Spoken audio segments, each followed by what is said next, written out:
وہ باتیں کرتے کرتے کمرے کا جائزہ لیتی رہی. پھر اس نے کھڑکی کھولی اور باہر جھانکا. وہی پیلے لباس والا شہزادہ اپنے کتوں سمیت راستے پر آ رہا تھا.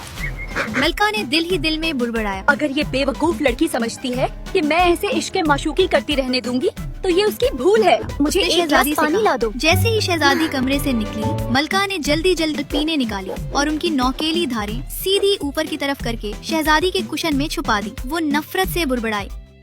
اب اسے مزہ آئے گا کھڑکی پر کہنی ٹکانے کا. شہزادی پانی لے آئی. میں اب چلتی ہوں. تمہیں تو کچھ نہیں چاہیے نا. اچھا خدا حافظ.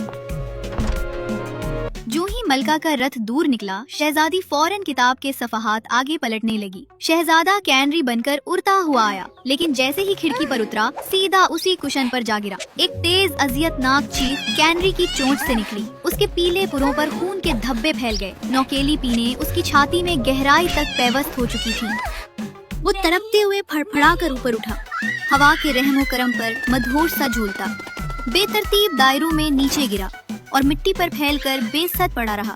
گھبراہٹ کے مارے شہزادی فوراً صفحات پیچھے پلٹنے لگی تاکہ جب وہ نوجوان بنے تو شاید زخم غائب ہو جائے. افسوس، وہ پھر نوجوان تو بن گیا مگر اس کے پیلے لباس کے سینے پر گہرے خون آلود زخم چیخ رہے تھے.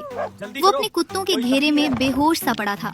کتوں کے رونے اور بھونکنے کی آوازیں سن کر دوسرے شکاری دوڑ آئے اور اسے لکڑیوں کی اسٹریچر پر اٹھا کر لے گئے. لیکن اب کی بار زخمی شہزادے نے صوفی کی کھڑکی کی طرف ایک نظر تک نہ اٹھائی. زخم ٹھیک نہیں ہو رہے، نقصان بہت گہرا ہے.